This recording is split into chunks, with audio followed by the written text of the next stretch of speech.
Hi everyone, this is my video submission for real-time reading assignment 3, and this task was to implement some mapping technologies for an object.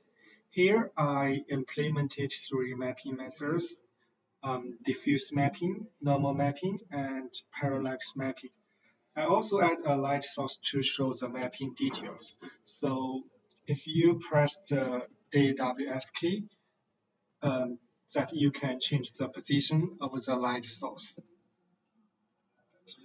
So in the first sense, you can see that this is a teapot with brick wall texture. And the model will be auto-rotate when you press the V key at this moment. And like this teapot is now rotating. And you can use the mouse wheel to see the details like this.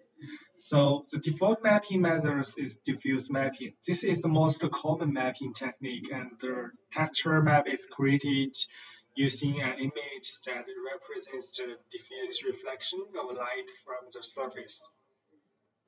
So the next mapping technique is normal mapping.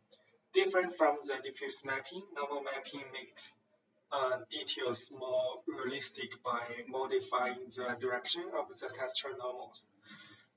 The last mapping method is parallax mapping.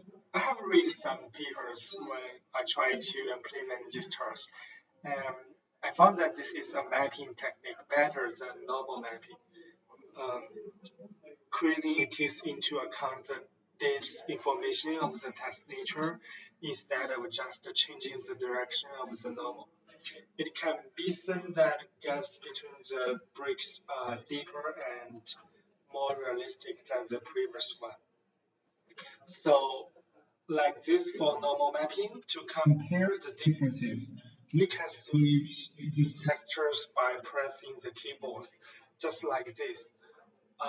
When I press 1, 2, and 3 numbers, it's gonna make difference. Like this, when I key the keyboard's press, it's gonna be make like difference. So and the model will also be rotated when you press the key at this moment.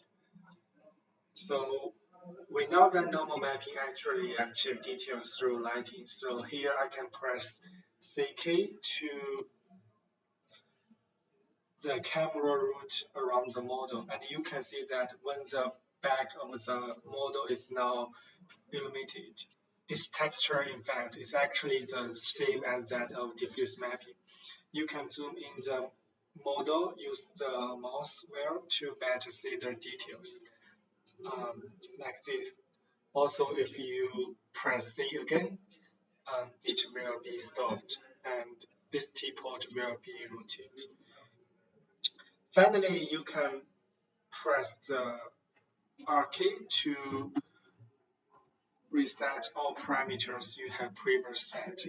Also, I have used another texture, so if you press the 7 key, and you can see the another texture. So if you press 1 and 2 and 3, and this will be changed. So now you can see the details to change. It will be changed now. Okay, this is my submission. Thanks for your watching.